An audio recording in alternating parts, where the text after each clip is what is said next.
¿Ya estuvo? Ya. Ok. Bueno, mire, vamos a empezar. Derivado de la plática que tuvimos la semana pasada, creo, hoy me gustaría profundizar un poquito más en los arquetipos profundos de México. Sobre todo porque estamos acá. Estos arquetipos son importantísimos.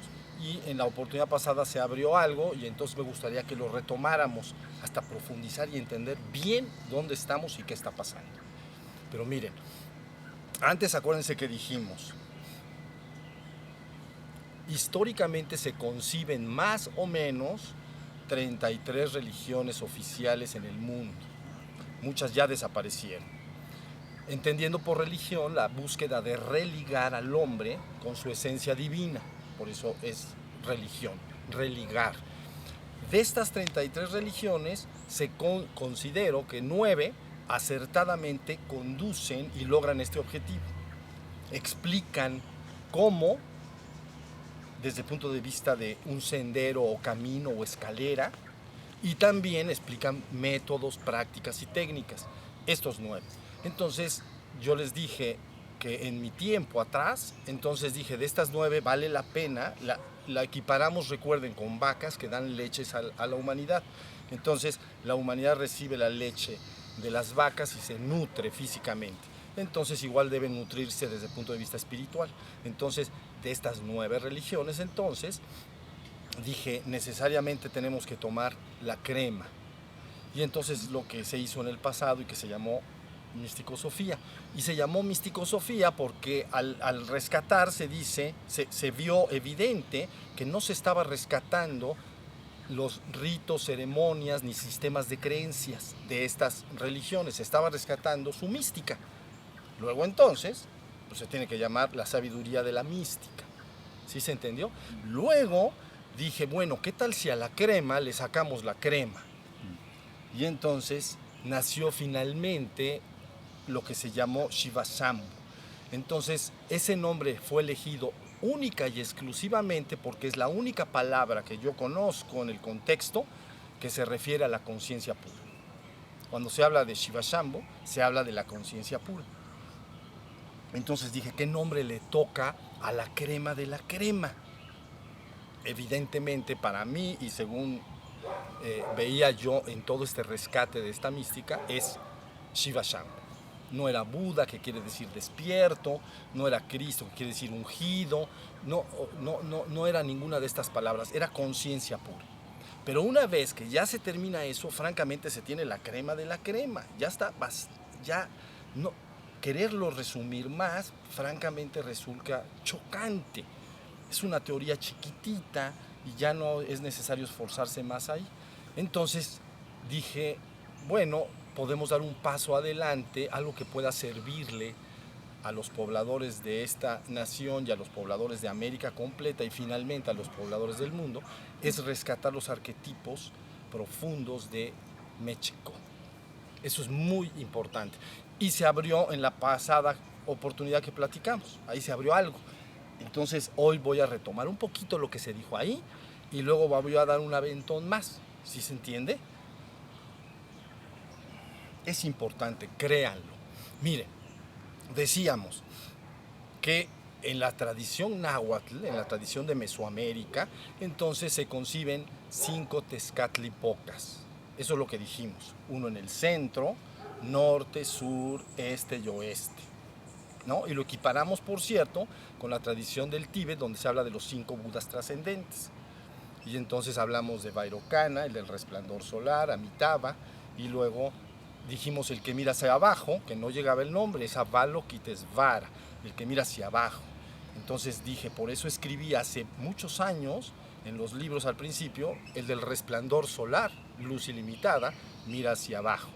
Y escuchando el clamor y los lamentos del mundo, responde con infinita compasión y sabiduría, dando enseñanza adecuada a los tiempos para liberar a la humanidad de la ignorancia y el sufrimiento. Eso fue lo que dejé escrito.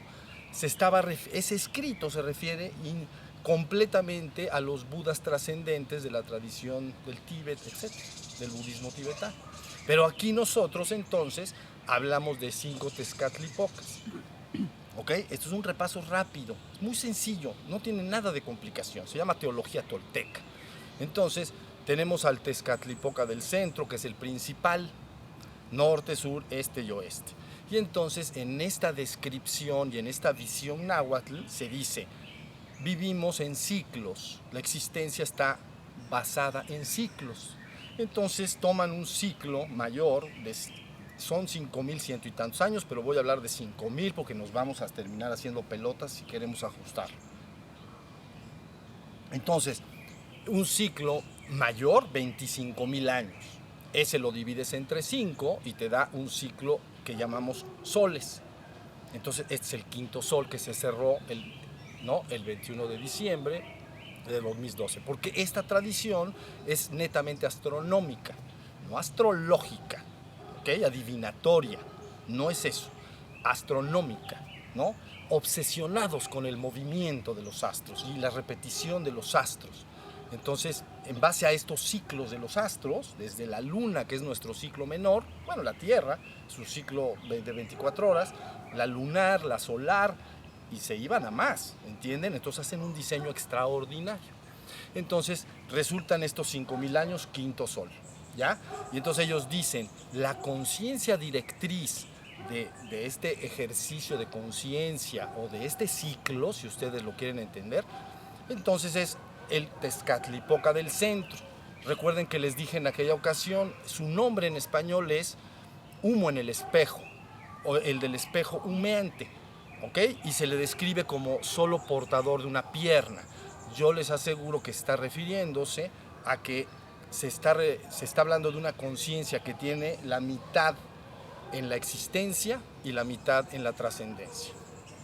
Entonces están hablando de la conciencia divina que está en la existencia. Ese personaje, este Tezcatlipoca inicial, entonces da un banderazo y dice, ya va a iniciar estos 5,000 años. Y se tiene que ir enseñando periódicamente a los hombres lo que tienen que lograr.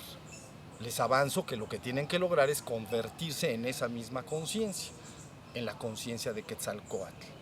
Pero bueno, porque esa es la enseñanza que se está transmitiendo durante los 5,000 años, no hay otra. Entonces, se da el banderazo de salida, empiezan 5,000 años. ¿Ya estamos? Esto lo repaso porque ya lo platicamos la vez pasada. Entonces, estamos hablando, síganme bien porque es bien importante, 3,000 antes de Cristo. Es 3,100 y tantos, pero 3,000 antes de Cristo. Bien, se da el banderazo, no es el primer retorno, es el banderazo de salida. Pasan 1,000 años, entonces ustedes me van a seguir, del año 3,000 ya se van al año 2,000. Y se llama primer retorno de Quetzalcóatl, porque el siguiente Tezcatlipoca, otro de los 4, emana una conciencia que se manifiesta en el mundo y le llaman serpiente emplumada. Entonces es el primer retorno de Quetzalcóatl, pero es el segundo Tezcatlipoca. ¿Se entendió? ¿Sí?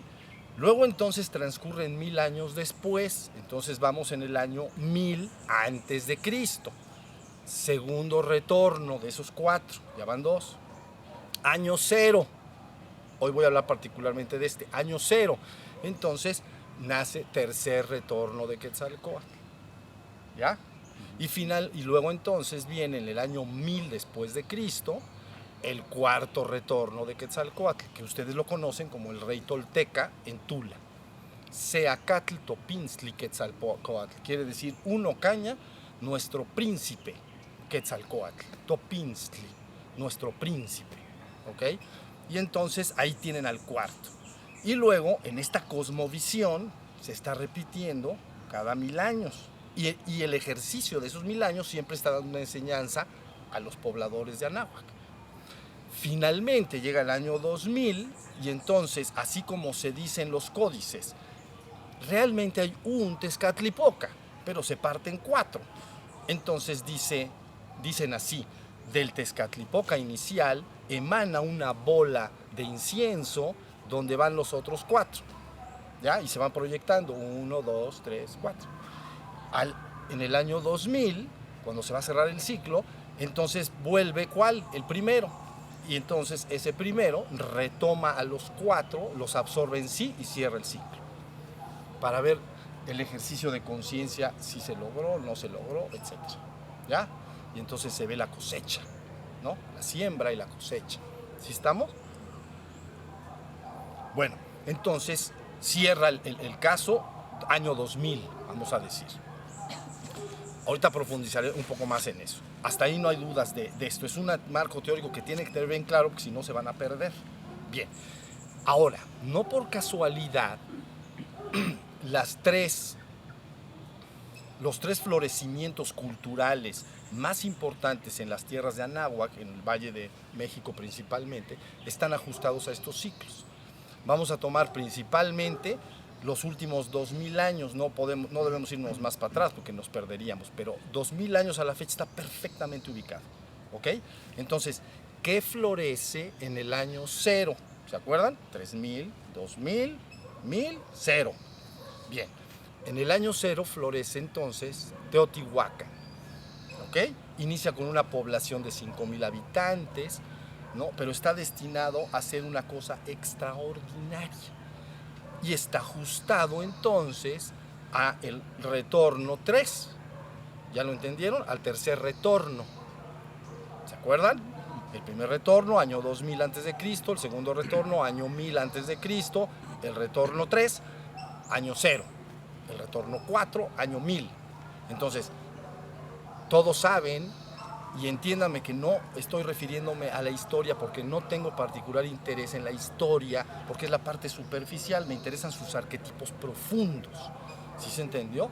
La historia se ocupa de los hechos concretos, evidentes que suceden, y el arquetipo es la parte profunda que está por debajo de las cosas, haciendo que todo opere.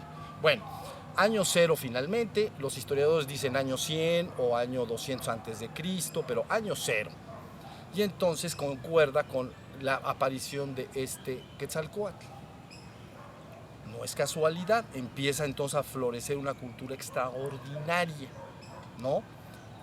Y entonces este desarrollo dura 700 años, 800 años, y es una cosa majestuosa, inmensa, grandísima, ¿no? Algo que todos los historiadores y todos los filósofos en el mundo dicen, qué cosa tan extraordinaria. O sea, extraordinario. Pero concuerda con ese retorno de la conciencia de Quetzalcóatl. Luego entonces, estamos en el año 0. Luego saben, en el año siglo 7, 8 y 9 viene una decadencia completa en las tierras de Anáhuac, pero finalmente florece nuevamente en el año 1000, entre el siglo 9 y 11, Tula. Entonces, es la capital-estado de los toltecas. Es ahí donde nace el que ustedes sí conocen bien ubicado como Seacatl, Topinzli, Quetzalcóatl. Bueno, no nace ahí.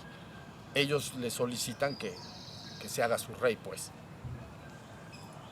Hasta ahí estamos. Entonces, ya la gente ubica muy bien la palabra Quetzalcóatl con un rey tolteca en Tula en el año 1000. Y todas las peripecias que sufrió. Finalmente, ahorita a ver si tomamos algo de esto y lo explicamos. Pero ya ven, ya vamos en el año, ya transcurrieron 1000 años y concuerdan los florecimientos de esos dos eventos, ¿no? Teotihuacán y luego Tula, eventos importantísimos. Es el florecimiento de una civilización extraordinaria. Concuerda con los retornos de esta conciencia en la cosmovisión náhuatl. ¿Ya estamos? Ya estás en el año 1000. Bien, pero luego ya saben que sucedieron cosas que complicaron a este rey tolteca, tuvo que escapar, ya a ver si lo retomamos ahorita, pero no importa, un poquito después, entonces año 1100, se empieza a detectar una migración del norte al sur, y que ustedes conocen como los aztecas, y entonces van viajando, y ahí en el 1325, ¿no?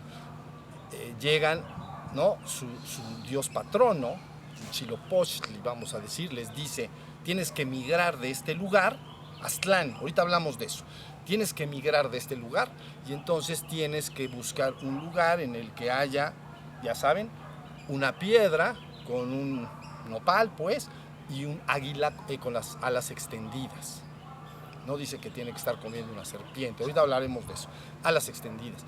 Entonces ellos están viajando buscando esto. Van a ver la similitud de Aztlán con el jardín del Edén. por favor que no se me pierda porque es muy, muy parecido. Prácticamente es el mismo arquetipo. ¿Ok? Lo voy a poner rápido en contexto. El pueblo judío concibe que vivía en un lugar paradisiaco, que equivale a Aztlán. Aztlán es lugar de blancura o lugar de garzas. Donde hay muchas garzas, todo está blanco. Lugar de blancura, me gusta más que el lugar de garzas. Bueno, pero para que entiendan. Entonces los judíos dicen, vivíamos en el jardín del Edén, en la dicha, porque ahí se está refiriendo a la conciencia. Blancura, la energía, ¿no? Bueno, y entonces resulta que estábamos ahí y que pues, nos metieron los pies y que nos expulsan del reino. Y empiezan la peripecia de nuestro pueblo. Las mujeres paren con dolor y los hombres sudan para ganar el pan. El sufrimiento está entre nosotros. Y entonces llega un momento en que su Dios patrono, vamos a decir, Yahvé, entonces le dice, sal de tu tierra, Abraham, sal de tu tierra y de tu gente, que yo te indicaré un lugar donde estarás, será tu tierra prometida. Cuando la logres, después enviaré al Mesías, y el Mesías entonces los regresará todos al jardín del Edén. Fin de la historia. Entonces, este pueblo se concibe a sí mismo como el pueblo que no solo está destinado a restaurarse a sí mismo como pueblo al jardín del Edén, sino a la humanidad completa, porque ellos se conciben a sí mismos como el pueblo elegido de Dios. ¿Sí se entendió? Pero así está. Un estado inicial paradisiaco, síganme bien, se pierde, viene la desgracia y peripecia del mundo, ¿no? El trabajo forzado, el sufrimiento, el dolor, hasta que entonces este Dios patrono le dice, ve a esta tierra prometida y después de lograr estar en esta tierra prometida, enviaré a mi Mesías, a mi ungido, Mesías ungido. Se pasa luego al griego como Christos, con CH, que quiere decir ungido, es frotado con aceite, ¿ves? Está ungido de mi espíritu, está frotado con él, está metido el espíritu en él. Y ese Mesías finalmente los regresará al jardín del Edén, a ustedes y a toda la humanidad. ¿Ya está el contexto? Bueno, pues nos regresamos de Medio Oriente para acá. Entonces estamos acá en 1325, todo está tranquilo. Empieza entonces una pequeña tribu que viene del norte. Ellos hablan de venir de Aztlán y entonces llegan al valle todo ocupado. Los tepanecas era la tribu que tenía el control sobre todas las pequeñas tribus del lugar. Todos le tenían que pagar tributo, impuestos. No es por favor, es impuesto. ¿Ves? Entonces decía, aquí están, si vieran las listas de impuestos, están extraordinariamente bien diseñadas. Tantas pieles de ocelote, tantas no sé qué, buenos impuestos. Bien, entonces este pueblo llega y ya el terreno está ocupado, ¿entienden? Por allá está Texcoco, muy importante, si podemos hablaremos de Nezahualcóyotl, muy importante. Pero bueno, la cosa es que este pueblo, Tepaneca, tiene todo controlado y ellos no tienen ni dónde meterse y entonces vislumbran ahí en el centro del lago, todo esto lo sabemos todos nosotros, y entonces ven al águila famosa, ¿no?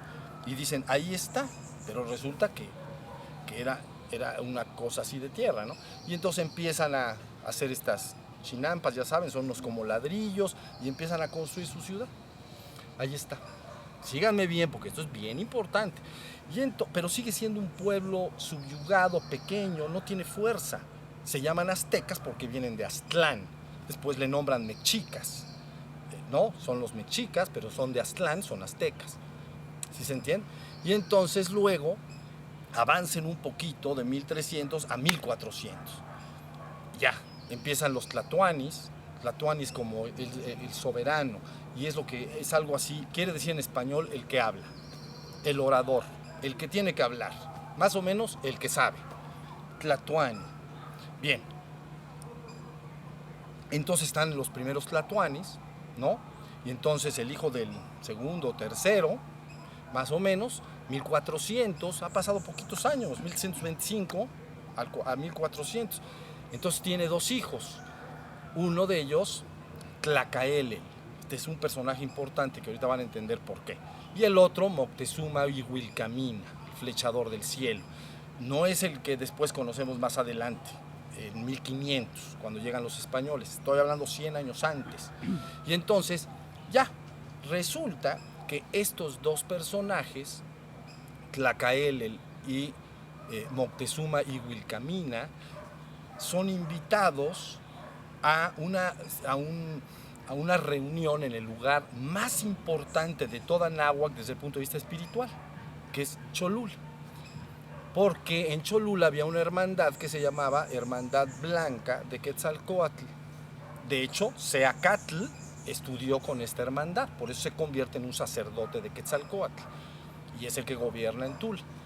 ¿Sí se entendió? Entonces invitan a estos dos personajes, pero para que vean lo que hay detrás de esta conciencia. Y están aquí estos sacerdotes de la Hermandad Blanca de Quetzalcóatl, y el supremo sacerdote está viejo y va a morir, presiente la muerte. Y entonces dice, tengo que dejar esto en herencia a un nuevo supremo sacerdote. Y ahí, como en todo, todos los poderosos querían el puesto. Y entonces resulta que, pero llega Tlacaelel, llega Moctezuma, son dos muchachos de una tribu sin ninguna fuerza, pequeñita, totalmente subyugada. No es el imperio que ustedes ya entienden después, es nada en ese momento. Y entonces el sumo sacerdote va a ceder el caracol, ¿entienden? El caracol es el símbolo de poder de Quetzalcóatl que se le da al sumo sacerdote. Y entonces ya después platicaremos de este caracol. Pero bueno, la cosa importante es que inesperadamente todos están pensando que se lo va a dar a sacerdotes de Quetzalcóatl de las clases altas de todas de las tribus, de los tepaneca o algo así. Y misteriosamente se la da a Tlacael, a este muchacho. Y entonces Tlacael la agarra y dice, pues me tocó a mí.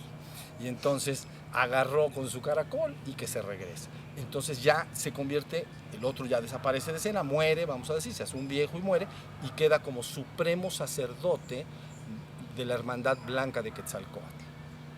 Pero eso hace que cuando regresen, entonces va a convertir a los aztecas de una tribu que no era nada, entienden, completamente subyugada, en el imperio más grande que jamás se pudo haber concebido en 100 años. Estamos hablando de 1400 a 1500, y luego en 1500 el otro Moctezuma, ese sí, el que se llama, ¿cómo se llama? Moctezuma Xocoyotzin. Ese sí gobierna de 1500 a 1520, bueno, 19, es cuando llegan los españoles. Pero en 100 años se convierte en el imperio más grande. Ellos regresan y entonces ahí aparece un tercer personaje importante. Estoy hablando de puros arquetipos, ¿eh? Un personaje importantísimo que se llama Citlalmina. Citlalmina, una mujer guerrera. Y entonces esta mujer guerrera empieza a movilizar todo para que los aztecas ataquen a los tepanecas y se liberen del yugo de ellos. Citlalmina se le concibe como el doble, o sea, la contraparte femenina de Tlacaelel. O sea, Tlacaelel, la parte masculina, y Citlalmina, la parte femenina. ¿Sí se entendió? Citlalmina entonces está enojada de que algunos de ese pueblo ya estaban acomodados con los otros, que les digo, no muevas a la gente y te damos cositas, ¿no? Y entonces ella se molesta mucho y los hombres no la quieren seguir, moviliza a las mujeres. Esto es un evento muy bonito. Y ya van todas las mujeres a pelear. Pues ¿cómo les iba a ir? Y entonces ya los hombres dicen, no, pues esto no está correcto. Y entonces ya se suman y hacen todo el cambio. Pero todo se detona a raíz de que Tlacaelel se convierte en el sumo sacerdote de Quetzalcóatl. Hereda esa conciencia, es educado al mismo sistema que fue educado 300 años antes, Seacatl, el que ustedes conocen como Quetzalcóatl. ¿Sí se entendió? Y esto cambia absolutamente todo. Él regresa y se convierte en el líder espiritual absoluto de la zona, ¿no? Y empieza a hacer una transformación extraordinaria. ¿Sí se entendió? Entonces ahí tienen en 2000 años, en el año 0 Teotihuacán, en el año 1000 Tula, no tardaron mucho, en el año 1400 1500 aztecas. ¿Sí se entendieron? Y todo este proceso, por detrás está el concepto de la serpiente emplumada, el concepto de una conciencia espiritual que puede hacer cambios inmensos en poquísimo tiempo, no como un proceso histórico largo, sino como un proceso abrupto de cambio. ¿Sí más o menos se entiende? Bueno, entonces resulta que llegamos al año 2000 y ellos están esperando y están diciendo, tiene que estar esta conciencia activa y hacer el cambio. Ellos todos lo conocen, pero aquí la idea es cuál es la enseñanza que siempre dio Quetzalcóatl, porque siempre la estuvo repitiendo, y era convertirse, acuérdense bien, en un Tlahuizcalpantecutli, ¿no? Aquel que se hace morada de la luz, aquel que se convierte como una morada, una casa en la cual habita la luz. Y la luz en ti solo puede habitar cuando te vas despertando a la conciencia de tu propio ser y empiezas a emanar los atributos naturales de tu propio ser. Eso hace una transformación inmensa. Entonces, aquí tienen más o menos un recuento de 2000 años. ¿Y por qué ahora México, para el que no lo sepa, viene de México? Entonces, Metz se traduce como luna, y Chi, ombligo, y Co, lugar. El lugar del ombligo de la luna quiere decir el lugar central. El ombligo, pues es el centro, ¿no? De tu cuerpo. Tu ombligo es tu centro. Y entonces es el centro de la luna. Se está pensando como si fuera América el aspecto femenino, vamos a decir, como si fuera una mujer, un aspecto femenino, porque se concibe Oriente, se concibe como masculino, donde ahí en el Tíbet, en los Himalayas, se concibe centro masculino, y este se concibe centro femenino, así es como lo conciben. Entonces la luna se está refiriendo a esta parte femenina. Entonces eso quiere decir México. Bueno, aquí lo interesante es que yo he oído a mucha gente especialista hablar de este tema, y desde mi perspectiva no pueden detonar que esta conciencia haga el cambio, porque lo están viendo como buscar querer hacer un cambio exterior, y no es así. Primero tiene que haber un cambio interior en las personas, y ese cambio interior luego de alguna manera se manifiesta en el mundo. ¿Sí se entendió? Y los especialistas, cuando hablan del retorno de esta conciencia, no sé exactamente a qué se están refiriendo, pero es como que quieren hacer cambios exteriores que son como iniciativas políticas, ¿entienden? Como en la educación, en la economía, No, se van a cansar. Ahí están las luchas de poderes más cruentas, las ambiciones más poderosamente enraizadas, ¿entienden? Lo que se está buscando entonces es un despertar, porque es la enseñanza que todos estos, digamos, avatares, ¿no?, de raza india, todos afirmaron siempre, tiene que convertirse en la conciencia de Quetzalcóatl. Y entonces el símbolo es precioso, porque está hablando de la fusión de lo masculino y lo femenino, perdón, sí, de lo masculino y lo femenino también, pero no, del espíritu y la materia. Es como una infusión en que el espíritu entra en el hombre, y entonces ese hombre, que es una serpiente, se convierte en emplumada porque el espíritu entró en él. Pues tienes forzosamente que despertar. No es nada más una idea metafórica ni romántica, sino es un hecho que se tiene que lograr. Esa conciencia empieza a despertar en uno, en más, en muchos, y traería un cambio insospechable. Y no saben ustedes las esperanzas que hay en la conciencia ahí abajito, en todos los pueblos de América, esperando este momento. Todos, porque todos aparte lo están esperando, ¿no? Con diferentes nombres, etc. Entonces, esta plática es importante para que se entienda que detrás de lo que tú ves y detrás de las civilizaciones que ves hay poderosa conciencia directriz que de alguna manera puede hacer cambios extraordinarios. Esperemos que se pueda hacer, porque puedes pasar sin ver. ¿Han oído eso? Paso sin ver, cuando la gente juega baraja, ¿verdad? Dice, yo paso sin ver. Pues así te puede pasar. Pasaste la vida sin ver y no viste, no ves. La gente vive en su mente y solo ve lo que su mente ve. ¿Entienden? Y entonces no pueden ver cosas que son arquetipos profundos y que están diseñados para que haya un cambio profundo de conciencia. Por eso la esperanza de un sexto sol habla de un sexto sol de luz, porque se dice, viene el cierre del ciclo. O sea, no, Volúbyoctec, le dicen allá en los mayas, es el mismo personaje, ¿no? De Tezcatlipoca. Dicen, es algo que va a simbrar los confines de la tierra. Quiere decir, el poder detrás de esta conciencia es inimaginable. Es cierto que algunos han dicho, siempre que esta conciencia opera aquí o en cualquier parte del mundo, los historiadores lo detectan 100, 200, 300 años después, no en el momento que sucedió.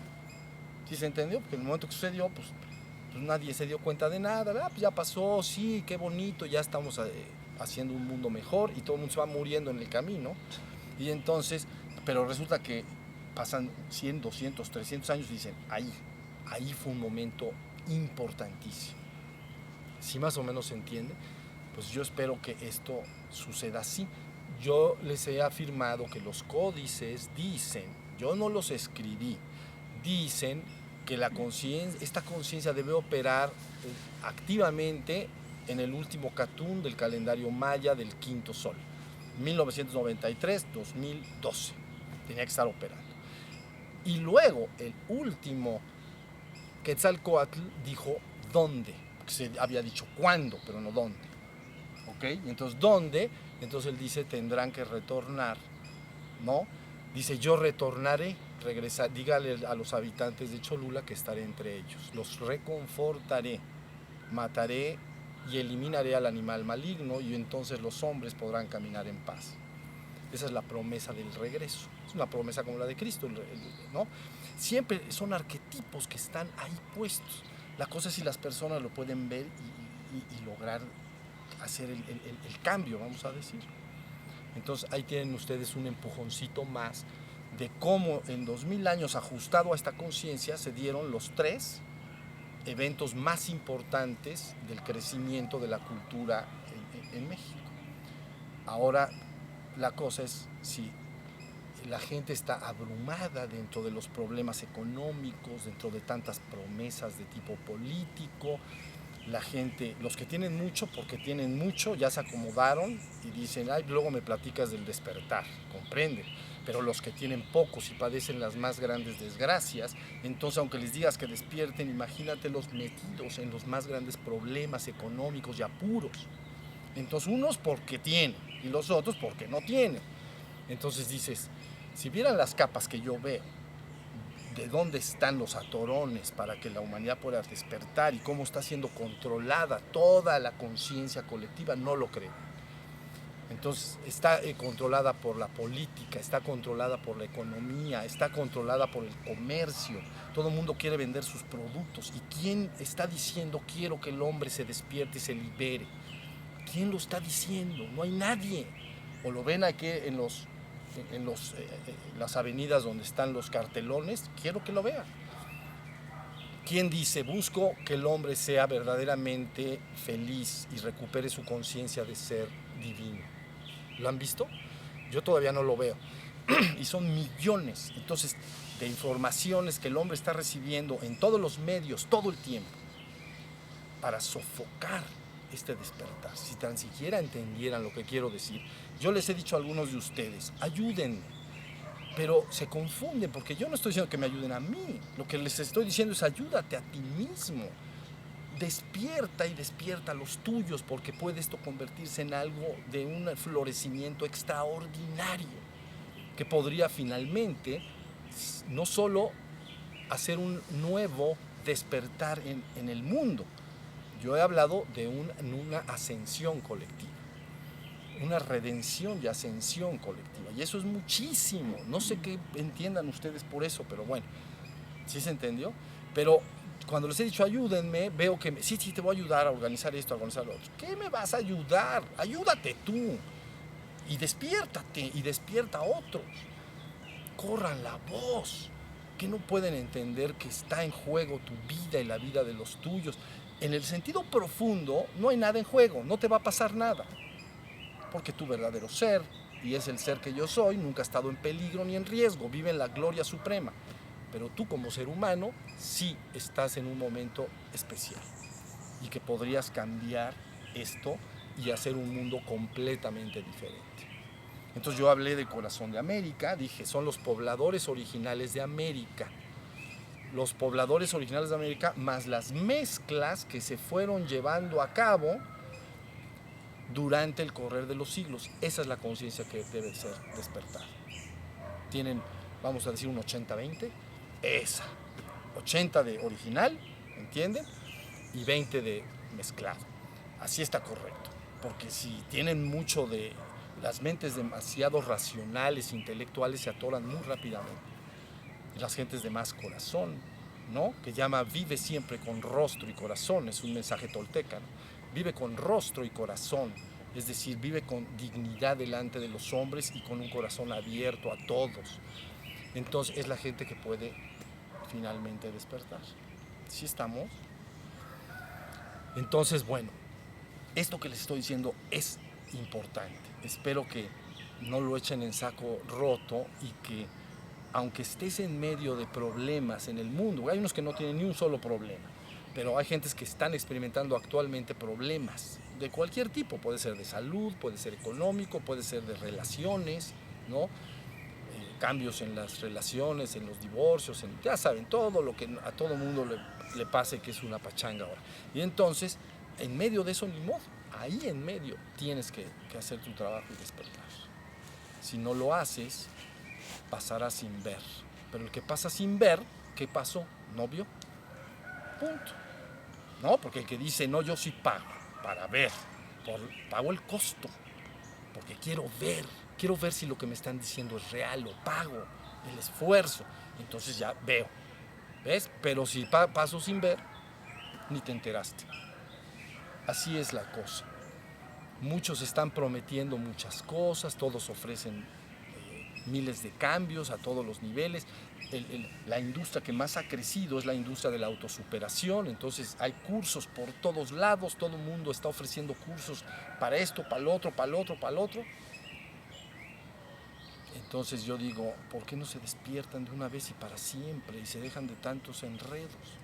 ¿Entiendes? Porque hasta eso que supuestamente vendría a ser una ayuda, se empieza a convertir en un problema. Porque entonces la gente, que no es... La gente, sobre todo, hay un tipo de gente que, digamos, su principal toxina es greed, avaricia, ambición, ¿no? Puede ser una ambición intelectual o puede ser una ambición material. Entonces, es lo que se llama fiebre de oro, ¿entienden? Fiebre de oro es esa necesidad de tener y tener más, se llama greed, avaricia, ambición, pero desmedida. Pero hay gente que también lo tiene a nivel mental. Entonces, entiende algo de esto y entonces ya se quiere otro libro, y quiere otro libro, y quiere otro curso, y quiere otro curso, y al rato tiene posiblemente un bagaje intelectual inmenso, pero no se despertó. Y otra persona que no leyó un solo libro, pero se sentó a hacer sus postraciones, se despertó. ¿De qué te sirve haber leído 10,000 libros y meterte a 10,000 cursos y finalmente no te despertaste? ¿Sí se entendió la idea? Entonces este greed debería de disminuir un poco, porque las gentes gobiernan sus vidas por ello y terminan pagando el costo. Al final apostaron todo a nada. En vez de haberlo ganado todo, ganaron y luego se marchan en paz. Insisto, esta no es una idea, por favor, en el que a ti, como el ser que eres, te va a pasar algo. No te va a pasar nada. Tu verdadero ser está al margen de que te pase algo porque tú eres la gloria de la gloria en la esencia misma. Estoy hablando como personaje histórico en este momento y nada más. ¿Entienden? No estoy hablando de cosas que verdaderamente te va a pasar algo. Pero si quieres disfrutar de lo que eres, pues yo me dedicaría a despertar. ¿Me entienden? Todo el tiempo. Y luego correría la voz. Boca a boca y a oído. Ha sido la comunicación de todos los tiempos, es la más eficiente. ¿Ven? Todos los medios invierten miles de millones de dólares, todas las compañías y corporaciones, en los medios para inundar a la población de cosas. para que les compre sus productos. ¿Ok? Entonces, lógicamente, este mensaje no va a ponerse a ganar primero millones de dólares, miles de millones de dólares para poderse anunciar en los medios, ¿verdad? Mejor de boca a boca. A los más cercanos, oye, algo vale la pena hacer el esfuerzo, etc. ¿Sí estamos? ¿Se entendió el contexto de lo que estamos diciendo? Bueno, México es algo verdaderamente especial. Entonces, le tocó. Aquí está y finalmente veremos qué va pasando. Sé que hay poderosas fuerzas que les interesa todo menos esto. No le interesa la liberación de las conciencias y por lo tanto su dicha y su gloria eterna. Les interesa el dominio de las conciencias. Si yo domino tu conciencia y te digo algo y tú me crees y reproduces lo que yo quiero, te tengo dominado. Haces lo que yo quiero. No, yo no estoy interesado en el dominio de las conciencias, mi interés es la liberación de las conciencias. Nada más. En ningún momento se está hablando de nada más que de eso. No se busca adquirir poder. ¿Entienden? Entonces, bueno, ¿hay alguna pregunta sobre esto? Porque yo el día de hoy ya terminé de hablar. Y si no meditamos, no hay problema. Yo tengo una pregunta. Cuando hablas de arquetipos, ¿a qué te refieres? O sea, ¿qué es exactamente un arquetipo? ¿El símbolo?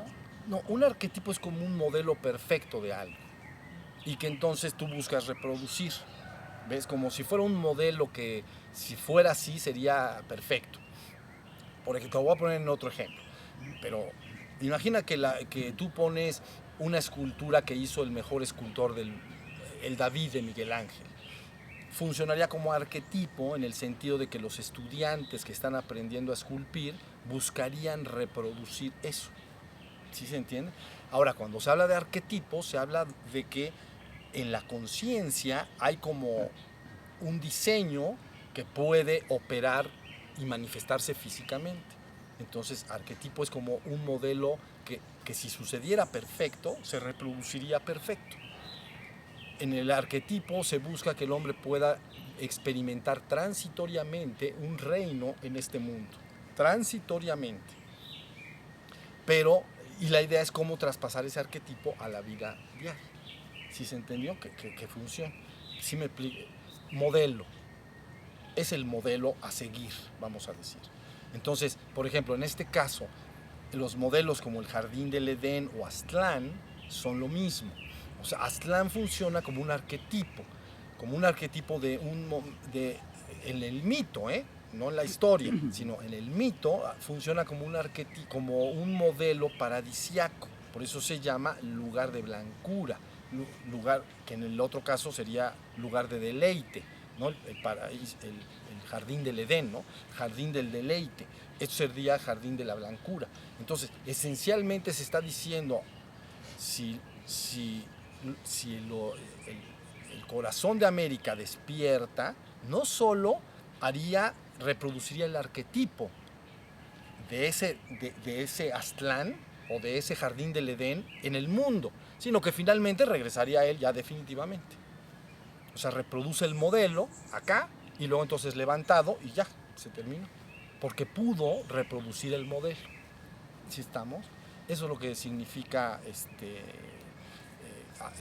un arquetipo. Y Aztlán es el arquetipo mitológico que forma parte fundamental de esta tradición náhuatl. Por eso estos dos personajes, Tlacael y Moctezuma, mandan una expedición, ¿no?, a buscar a Aztlán para ver de dónde vienen, cuál es mi origen. Pero debe de entenderse mi origen divino. ¿Entienden? Entonces manda a un grupo, se van, para que lleguen a Aztlán, que es el modelo. Es decir, el origen divino. Y entonces, después que vengan los mensajeros y me digan cómo tengo que reproducir eso acá.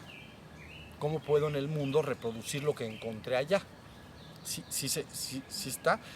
Lo mismo sería decir, ¿cómo sería vivir en el jardín del Edén? Pues ese es el modelo. Que los hombres lo reproduzcan en el mundo y ya luego finalmente, como ya el modelo se pudo manifestar en lo físico, entonces ya termina el ejercicio. ya eres ascendido a las regiones paradisíacas. ¿Sí más o menos sí está? Muy bien. ¿Por qué cuando nos dices, estoy hablando de conciencia, no me malentiendan porque me hace daño? Porque ustedes tienen que entender que no se habla aquí de personalidades, la gente se confunde con personalidades. Es cuando se dice Buda, Krishna o Quetzalcóatl, se dice lo mismo. Y yo les he dicho, eso es conciencia pura. Eso es conciencia pura. Pero es diferente decir, conciencia pura es de todos. Pero si tú dices Krishna, si tú dices, ahí les va, la reencarnación de Krishna o de Buda, entonces estás diciendo de ese Krishna que vivió, ¿no? También parte historia, parte mito, y que renace como individuo. Yo no estoy hablando de eso. O Buda, que dijeras, es que reencarnó Buda. Es como regresa Buda. En cambio, si puedes decir la conciencia operante en Buda o en Krishna, es conciencia pura. El que la tenga, pues ponle el nombre que quieras, pero es conciencia pura. ¿Sí se entiende? Esto es importante para que no haya confusión de identidad, de identificar a alguien con algo. Simplemente está diciendo conciencia. Les voy a decir un ejemplo así, el más sencillo del mundo. Ustedes posiblemente conocen, uno que sí conocen, dolor de estómago. ¿A todos les ha dolido el estómago alguna vez? Bien, han tenido conciencia del dolor de estómago. Ok, entonces si yo la tengo, no soy el propietario del dolor de estómago. Tengo conciencia ahorita de que tengo un dolor de estómago. Pero si la tienes tú, entonces la podemos tener todos. Entonces es conciencia. Dolor de estómago, conciencia. No está hablando de un individuo, está hablando de una conciencia colectiva, de todos. Yo cuando me estoy refiriendo a conciencia pura, me estoy refiriendo a nuestro verdadero y divino ser. Que la gente históricamente le ha impuesto muchos nombres, ¿entienden? Le pueden llamar el nombre que quieran, le pueden llamar Quetzalcóatl, porque funciona como para que las personas entiendan. Le pueden llamar Buda, le pueden llamar Cristo, le pueden llamar Krishna. Pero para mí esas palabras en realidad no significan nada. Nada. Y confunden enormemente. Porque resulta que así como aquí están esperando a Quetzalcóatl, allá están esperando a sus mesías, están esperando a Cristo, están esperando al Mahdi, ¿no? El Islam espera al Mahdi, al bien guiado. Y así sucesivamente, todos están esperando Maitreya. Los budistas esperan a Maitreya. Entonces, al hablar de esto, resulta que ya todo mundo tiene las espadas desenvainadas de que es que si va a ser Maitreya, si no, Maitreya es el anticristo, ¿no? Pues es que el Cristo no sé qué, y es que van a ser el Mahdi. Están hablando de personalidades. Tendrían que entender que detrás de esas palabras está una sola conciencia. Entonces no habría confusión. Dices, ponle el nombre que quieras, simplemente es la conciencia despierta. Y si está despierta, lo tendrá que demostrar y tendrá que explicar perfectamente a qué se refiere esa conciencia. Y si lo hace, está indicando que la conoce. Es como si yo te digo, mira, nunca te ha dolido la muela, pero cuando te duela, vas a ver que se siente bien feo. Y se te va a doler los ojos por acá, y te va a doler por acá, y tú nunca has tenido dolor de muelas, y dices, bueno, eso dice. Y cuando te da, dices, tenía razón. Ya tuviste la misma conciencia que él. Entonces sí, el dolor de muelas, lo que él me describió, es idéntico. Ahora sí, esto es importante, pero bien importante. No saben, todo mundo está ahorita en el mundo esperando esto. Y todos están hablando de sus nombres. Y entonces ya todo mundo, si tú entras en las redes, una bola de discusiones en que si Maitreya es el anticristo porque es budista, que si va a venir el Mahdi, pero el Mahdi es no sé quién, y que entonces, puras broncas por palabras. Está babosada. Desde mi perspectiva, sí, pero ellos se lo toman muy en serio. Ellos sí están dispuestos a morir por una palabra. Yo no. Sí. Perdón, porque lo quieren identificar con un personaje, con una entidad humana. Claro. Y la conciencia se manifiesta a nivel colectivo. Es nuestra verdadera esencia y nuestro verdadero ser. Entonces ya. Sí lo se vemos entiende. todo físico, ¿no? Vaya la tendencia a todo material, por eso identificar Jesús con Cristo, que son cosas diferentes, ¿no? Bueno, Un ser claro. humano con esa conciencia Sí, crística, ¿no? por eso hay grandes discusiones, porque algunos dicen, no, es que Cristo es una conciencia, y otros dicen, nada de que Cristo es una conciencia. Cristo es Jesús, punto. Y nadie puede ser más que Jesús. Ahí está identificado, ¿ya viste? Crea problemas en el sentido de apreciación de las cosas y genera mucha, todo, pero ¿no? mucha violencia. Mucha violencia. ¿Entiendes? ¿Perdón? Y los judíos siguen peleando con tus vecinos por la famosa tierra prometida, que no entienden que no es física, ¿no? Bueno, es que ahí está parte del... Sí, ahí está parte del problema. La tierra prometida se ha buscado, pero es que ellos dicen, cuando en su sistema de creencias, cuando la tierra prometida es recuperada y se reconstruye el templo de Salomón y parte de Jerusalén, ya van 2 de las 3 cosas que quieren. Entonces, ellos dicen, vuelve el Mesías. Ellos dicen, el Mesías está a la puerta, porque ya lograron de 3 objetivos 2. O sea, el primer objetivo era recuperar Tierra Santa, eso fue después de la Segunda Guerra Mundial, recuperar parte de Jerusalén, eso fue en la Guerra de los 6 días, ¿no? 78 o algo así, recuperaron un pedazo de Jerusalén, donde tienen ¿cómo se llama? El muro de los lamentos, donde la gente mete sus peticiones, ¿no? Y hace sus oraciones, es un muro, ya es la segunda. La tercera que quieren es reconstruir el templo de Salomón, pero resulta que hay ahí una construcción del Islam ahorita. Entonces tendría que quitarse y ponerse la otra. Y entonces esas 3 cosas indicarían, según su cosmovisión, que el Mesías llega. Ya se entiende, es un asunto. Por eso las religiones nos decías que sirven para hacer guerras, ¿no?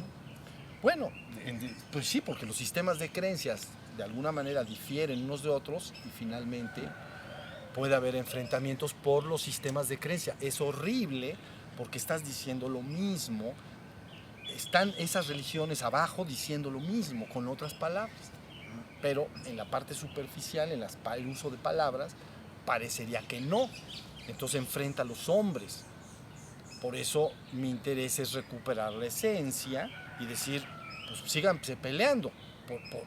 Pero la verdad es que en su esencia todas están diciendo lo mismo. O sea, si tú vas al Islam, por ejemplo, la vivencia de unicidad con lo divino se llama al-Tawhid, ¿no? La unicidad perfecta del ser. Pues es la vivencia que se habla en la India y la vivencia que muchos místicos cristianos han tenido. Al-Tawhid. Pero tú dices Al-Tawhid y parece que quieres decir otra cosa. Aquí en el cristianismo se habla de éxtasis místico, pero finalmente es la misma vivencia, es la misma conciencia. ¿Sí se entendió? Yo ahora que tengo oportunidad de platicar con varias personas respecto a todos estos temas, me he dado cuenta que ese es mi punto de vista muy personal, ¿no? Que lo que pone mucha barrera en el despertar es que seguimos tomando las etiquetas que nos colgamos y entonces no identificamos que la otra persona también tiene una etiqueta. Esa deidad de cualquier creencia es una etiqueta la que tiene, ¿no? Entonces, si nosotros nos quitamos primero las etiquetas, entendemos que lo que está representado atrás de ello está lo mismo que yo soy, ¿no? Claro. Es que esencialmente lo que se busca es transformar, y ya con esto termino, transformar a una humanidad religiosa en una humanidad espiritual. Eso es.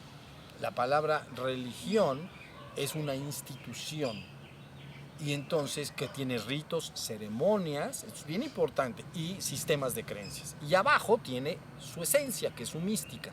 Bueno, entonces ahorita la humanidad está repartida en religiones. Entonces una humanidad religiosa, ¿no?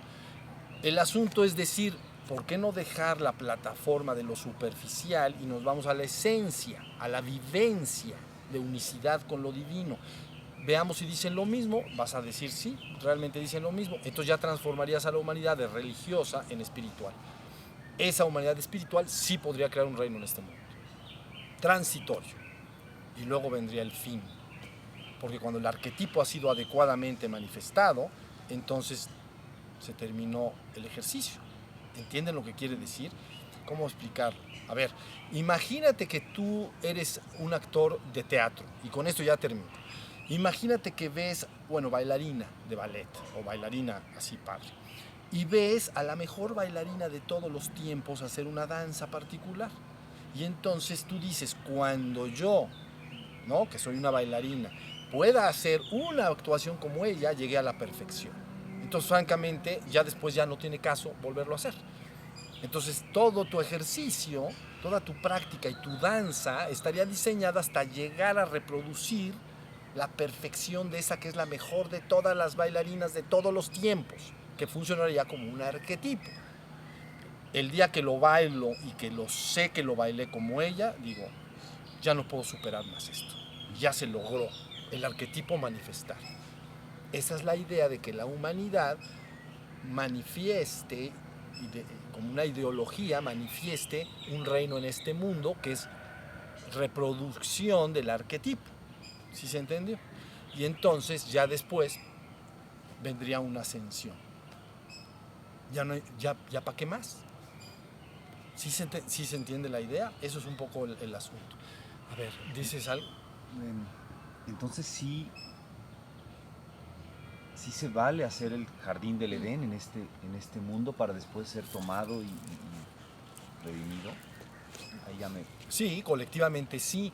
Es que la idea es que esa fuerza, si las personas se fueran despertando en forma colectiva, inevitablemente manifestarían un reino en el mundo. Todas tus más bajas pasiones, todo tu odio, tu avaricia, tu envidia, tus celos, todo lo que hace este mundo muy imperfecto, se elimina cuando despiertas a tu ser. Entonces los atributos naturales manifiestan eso. Si un solo hombre lo hace, pues bueno, está difícil, pero si se sucede colectivamente, todos estarían manifestando de manera natural, no creado por la mente, ¿entiendes? No es decir, ¿cómo hacemos un reino en este mundo con la mente? No, me despierto, voy a mi ser y manifiesto lo que está en mi ser. Y yo les he dicho que tu ser en la existencia es un infinito océano de paz, armonía, amor, libertad completa. La mente es la que encajona todo. Y luego dicha suprema. Entonces, eso es lo que experimenta el ser. Entonces, así se manifiesta en el mundo.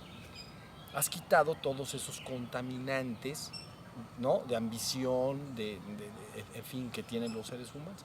Entonces, harías un reino en el mundo, de manera natural y sin esforzarte.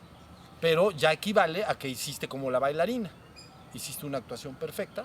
Bueno, entonces por eso se habla del misterio de la redención, ¿no? Retomar a la humanidad y regresarla a un estado paradisíaco en la cual estaría en feliz comunión con la divinidad. ¿Pero por qué? Porque sucedió lo que te estoy diciendo. Sí. Sí, y eso se logra despertando en lo individual y luego colectivamente para irradiar ese tono de do que nos das. El tono de do, que les he dicho mucho. Porque acuérdense bien, los hombres muy despiertos, que ustedes ubican como a veces fundadores de grandes religiones, etcétera, han influenciado enormemente a la humanidad, pero son poquísimos. Ahora imagínate cientos de miles despertando a esa conciencia. Tú sabes el poder detrás de eso. Es que no lo puedes imaginar. Porque unos cuantos, un puñado, ha estado influenciando a la humanidad históricamente de manera muy poderosa. ¿Lo sabes? Ahora imagínate cientos de miles y millones. ¿Sabes? La gloria, la dicha, el júbilo. No. Mejor ni te platico, porque entonces te vas a sentir incómodo de cómo estamos ahorita. No estamos muy bien mis vidas, pero bueno, ya terminamos. Vamos a poner sus manitas. Muchas gracias. Gracias. Ahora